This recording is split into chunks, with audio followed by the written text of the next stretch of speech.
Good morning all of you. How are you all? Today I am going to start next video of chapter 2 of class 9. Finally आपका topic आ गया endocytosis. ये मैं बहुत दिन से postpone कर रही थी इसको, लेकिन अब आ गया ये टॉपिक, यहाँ इसको पढ़ना है। Endocytosis is the injection of material by the cells through the plasma membrane. यानी एंडोसाइटोसिस एक ऐसा टर्म है, यानी कि कुछ भी मटेरियल को सेल के अंदर ले लेना। ठीक है, किसके थ्रू? प्लाज्मा मेम्ब्रेन के थ्रू। कोई भी सब्सटेंस है उसको सेल के अंदर ले लेना प्लाज्मा मेम्ब्रेन के थ्रू।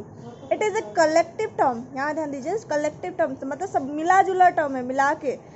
किस किस प्रोसेस को मिला जुला टर्म है? 3 सिमिलर प्रोसेस, मतलब लगभग तीनों प्रोसेस क्या है, एक समान है। क्या? फैगोसाइटोसिस, जिसको क्या बोलते हैं? सेल ईटिंग, सेल का खाना। Potocytosis, cell drinking. And receptor mediated endocytosis, सबके बारे में है, डिस्क्राइब किया हुआ है। ठीक है, तो तीनों को कलेक्टिवली टर्म क्या दिया हुआ है? Endocytosis. This process are pathways, ये प्रोसेस क्या है? रास्ता है। To specifically internalize solid particles, यानी कि अंदर लेना। इंटरनलाइज सॉलिड पार्टिकल्स को कुछ भी हो सकता है आपका। ठीक है, स्मॉल मॉलिक्यूल्स, आयंस हो गया, ठीक है, या फिर का सोडियम पोटेशियम जो भी हो। एंड मैक्रो मॉलिक्यूल, मैक्रो मतलब क्या होता है? बिग, बड़ा, बड़ा मॉलिक्यूल। यहाँ स्मॉल मॉलिक्यूल्स हो गया, या ठीक है, इसमें स्मॉल की जगह माइक्रो लिखा जा सकता था, माइक्रो मॉलिक्यूल्स। और यहाँ क्या हो गया? मैक्रो, मैक्रो मतलब बिग, रेस्पेक्टिवली। यानी कि ये सेल के अंदर जा सकता। All of them require energy, ये सब सेल के अंदर जो जा रहा है, ये जाने में क्या लग रहा है? एनर्जी लग रहा है। So they may be regarded as different forms of active transport. So इसलिए इसको क्या कहा जा सकता है कि ये अलग अलग रूप है एक्टिव ट्रांसपोर्ट का। एक्टिव ट्रांसपोर्ट में क्या होता था कि सेल के आर पार प्लाज्मा मेम्ब्रेन से होके जाने में आपको एनर्जी का खर्च होता है। आपको ये तीनों प्रोसेस दिया हुआ है, phagocytosis, cell eating, potocytosis, cell drinking and receptor mediate endocytosis. ठीक है, तो आपको यहाँ ध्यान देना है, ये क्या है? फैगोसाइटोसिस। इसमें पैथोजेन क्या कर रहा है? अंदर लाके इसको किल किया जा रहा है, पैथोजेन को। ठीक है, यहाँ भी लिखा है 3 types of endocytosis in phagocytosis, यही है ए वाला phagocytosis. Plasma membrane bite to a large particle, ठीक है, adsorption and extend to engulf it. ये क्या होता है? एड्सॉर्प्शन होता है, एब्जॉर्प्शन आपने पढ़ा होगा, लेकिन यहाँ लिखा है एडजॉर्प्शन, यहाँ डी है। इसका मतलब होता है सरफेस से सिर्फ एब्जॉर्प्शन हो रहा है, सरफेस से, पूरा नहीं।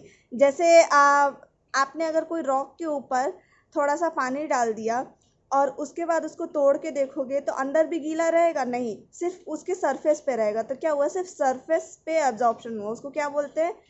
एडजॉर्प्शन। ठीक है, तो ये क्या करता है? बाइंड मतलब जुड़ना, प्लाज्मा मेम्ब्रेन जुड़ा लार्ज पार्टिकल से, सिर्फ सरफेस से। And extend to engulf it, और क्या हुआ? प्लाज्मा मेम्ब्रेन एक्सटेंड हो गया, एक्सटेंड यानी फैल गया, एक्सटेंड मतलब फैलना, और इनगल्फ मतलब निगलना, इसको निगल लिया, दिख रहा है? ठीक है, in potocytosis small area of plasma membrane bearing specific receptors. ये पोटोसाइटोसिस में क्या हो रहा है? ये है बी वाला part, small areas of plasma membrane, छोटा एरिया, यहाँ दिख रहा है, ये छोटा एरिया। ये कितना बड़ा एरिया था? यहाँ से यहाँ तक, और ये क्या है? Small area of plasma membrane bearing, bear मतलब होना, स्पेसिफिक रिसेप्टर यानी स्पेशल रिसेप्टर। रिसेप्टर क्या होता है? पहचानने वाला, वो मॉलिक्यूल को पहचानता है। ठीक है, फॉर ए स्मॉल मॉलिक्यूल और आयन इनवेजिनेट टू फॉर्म ए कैवियोला। ठीक है, ये कैवियोला है, छोटा सा वैक्यूल है, लेकिन अंदर नहीं जा रहा। ये क्या हो रहा है? यहीं बन रहा है। ठीक है, कैवियोला ये आपको दिख गया, अंदर है, एक्सटेंड हो गया ये। Receptor mediated endocytosis, this is a mechanism for selective Uptake of large molecule. इसमें सेलेक्टिव अपटेक समझ रहे हो? कुछ स्पेशल ही अंदर आ पाएगा। ठीक है, लार्ज मॉलिक्यूल जिसको क्या बोलेंगे? लिगेंड्स इन क्लैथरीन कोट्स पिट। ये क्या है? क्लैथरीन coated पिट्स।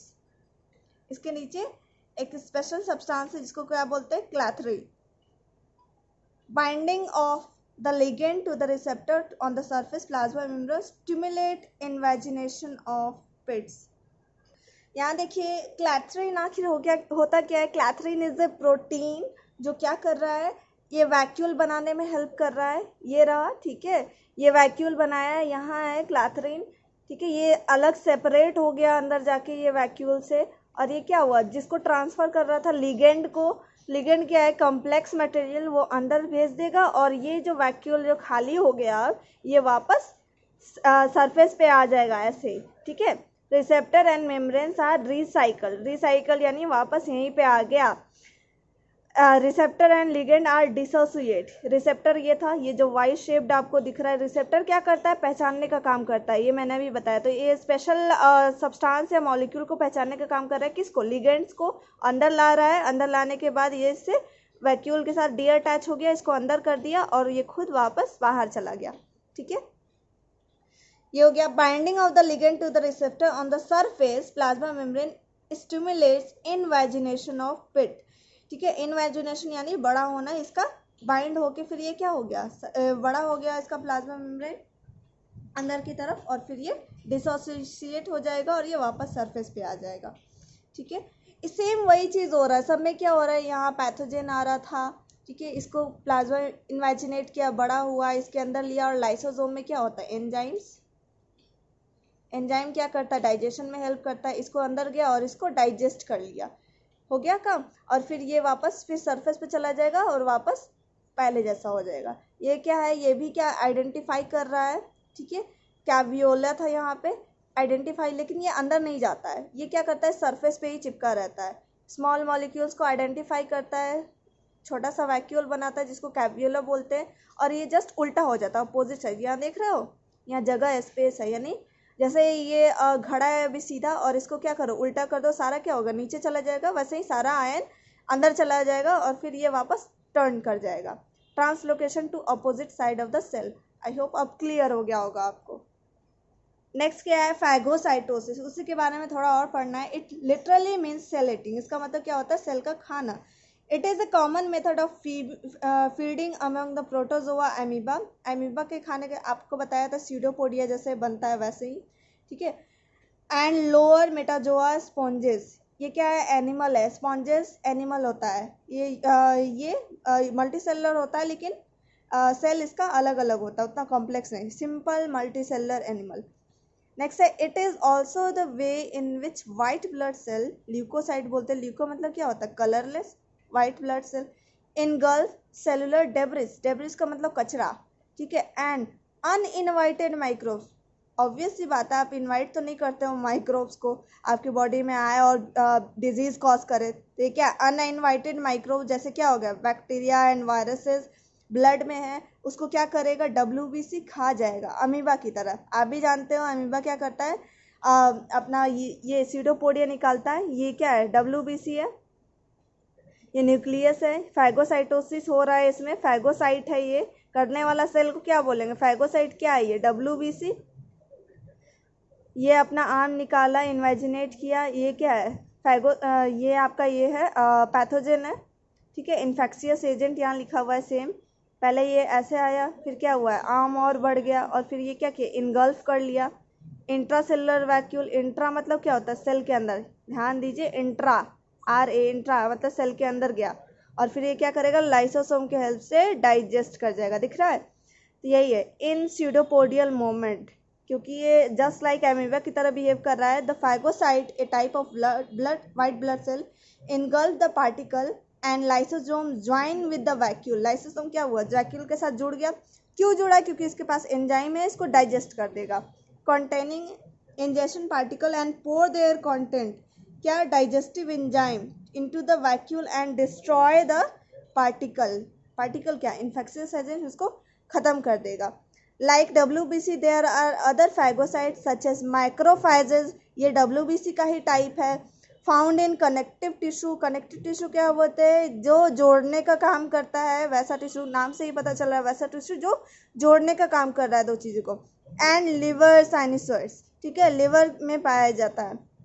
In the phagocytosis an area of plasma membrane coated initially with actin and myosin, ठीक है, ये एक्टिन और मायोसिन प्रोटीन है, प्रोटीन का नाम है, जो मसल्स में पाया जाता है, ठीक है, मसल सेल में। तो यही है, इन फैगोसाइटोसिस मतलब फैगोसाइटोसिस में प्लाज्मा मेम्ब्रेन का कोई एक एरिया जो कि पहले किससे कोट था, एक्टिन और मायोसिन से, forms a pocket that engulf solid material.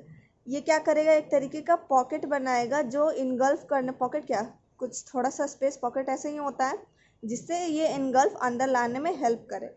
Solid materials क्या हो गया, बैक्टीरिया हो गया, डेब्रिस यानी कचरा, यानी कि मान लिया जाए सिर्फ ऐसा नहीं है कि फाइगोसाइट आपका सिर्फ ये इन्फेक्शियस एजेंट कोई डाइजेस्ट करता है, लेकिन जैसे दूसरा सेल कोई ख़राब हो गया, ठीक है, डैमेज हो गया, जो काम नहीं कर सकता है, तो ये इस सेल को भी डाइजेस्ट कर जाएगा, ठीक है। नॉर्मल सेल को नहीं करता, जो ख़राब हो गया उसको, क्योंकि वो क्या कचरा क्रिएट करता है, वो उसमें सही से काम नहीं करता है, तो वो हटा देना चाहिए और फिर उसकी जगह नया सेल आता है। The membrane enclose vesicle phagosome, ठीक है, तो वैसा उस वेसिकल को क्या बोलेंगे, phagosome. Then detach from the cell surface, detach मतलब अलग हो जाना, इनटू द साइटोप्लाज्म, ये क्या हो गया वैक्यूल, फिर डी अटैच, प्लाज्मा मेम्ब्रेन से डी अटैच होगा। देखो ये क्या है, अभी वैक्यूल जो बना है पार्शियली, ये भी प्लाज्मा मेम्ब्रेन से जुड़ा हुआ है, लेकिन जैसे जैसे आप देखोगे ये क्या हुआ, अलग हो गया प्लाज्मा मेम्ब्रेन, ये रहा प्लाज्मा मेम्ब्रेन और ये रहा वैक्यूल, अलग हो गया, ठीक है, सेल के अंदर चला गया। Into the cytoplasm where its content are digested by lysosomal enzyme, जहाँ पे लाइसोसोम क्या करेगा, इसके अंदर अपना एंजाइम डालेगा और इसको डाइजेस्ट कर देगा। हो गया क्लियर, क्या हुआ आपका फैगोसाइटोसिस। नेक्स्ट है आपका एंडोसाइटोसिस एंड फैगोसाइटोसिस में डिफरेंस क्या है। It is intake of extra cellular fluid, मैंने अभी बताया था extra cellular fluid, last video में बताया था क्या कि सेल के बाहर का जो फ्लूइड होगा, ड्रॉपलेट्स, वाटर ड्रॉपलेट्स या कुछ और लिपिड का ड्रॉपलेट्स, एंड मैक्रो मॉलिक्यूल यानी बड़ा मॉलिक्यूल्स को सेल के अंदर लेना। It is intake of extra cellular particles, इसमें फ्लूइड नहीं आता, क्या आता है, सिर्फ पार्टिकल्स, किसमें, फैगोसाइटोसिस में। Plasma membrane invaginate to take up the material, plasma membrane क्या होता है, एक्सटेंड हो जाता है, बड़ा हो जाता है, ठीक है। Plasma membrane grow around the particle in pseudopodia as pseudopodia, यानी प्लाज्मा मेम्ब्रेन किसकी तरह ग्रो करता है, स्यूडोपोडिया की तरह, ठीक है। मैंने बताया था अभी ये अमीबा की तरह होता है। It is a nutritive process, में क्या होता है, आयन मॉलिक्यूल्स, जैसे हो गया आयन, सोडियम पोटेशियम आयन हो गया, ग्लूकोज मॉलिक्यूल हो गया, फैट या प्रोटीन का मॉलिक्यूल हो गया, ठीक है। ये क्या है इसमें, it is a nutritive process, ये भी न्यूट्रिटिव प्रोसेस है, लेकिन साथ ही साथ डिफेंसिव, यानी ये क्या कर रहा है, बैक्टीरिया और वायरस को किल कर रहा है, ठीक है। और एक ये आप ऐसे भी कह सकते हो कि ये सफाई का काम भी कर रहा है, क्योंकि जो सेल खराब हो जाता है उसको भी ये डाइजेस्ट कर देता है। एंडोसाइटोसिस वेसिकल का साइज बता रहे क्या होता है, 0.1 माइक्रोमीटर वाइड यानी चौड़ा। फैगोसाइटोसिस क्या होता है, वेसिकल्स क्या होता है, खाली जगह, वैक्यूल को वेसिकल्स बोलते हैं, ठीक है। ये वेसिकल्स वही है, खाली जगह जिसमें वो पैथोजन है या फिर आयन मॉलिक्यूल जो भी उसमें ट्रैवल कर रहा है, ये ट्रांसफ़र हो रहा है। Are 1 to 2 micrometre and more wide, उससे ज़्यादा चौड़ा हो सकता है, क्योंकि आपको पता नहीं कि बैक्टीरिया कितना बड़ा है, ठीक है, तो ये ज़्यादा बड़ा हो सकता है, डिपेंड करता है कि उसमें बैक्टीरिया या वायरस का साइज़ क्या है, ठीक। तो यहीं तक करना है, नेक्स्ट क्लास में होगा आपका एक्सोसाइटोसिस। एंडोसाइटोसिस हमने पढ़ लिया, ठीक है। आपको मेनली क्या पढ़ना था इसमें, फैगोसाइटोसिस इंपॉर्टेंट था, बाकी पोटोसाइटोसिस एंड रिसेप्टर मीडिएट उतना इंपॉर्टेंट नहीं है, उसके बारे में डिटेल भी नहीं दिया, सिर्फ डायग्राम दिया हुआ है, तो ये याद रखना है फैगोसाइटोसिस, और नेक्स्ट क्लास में होगा एक्सोसाइटोसिस।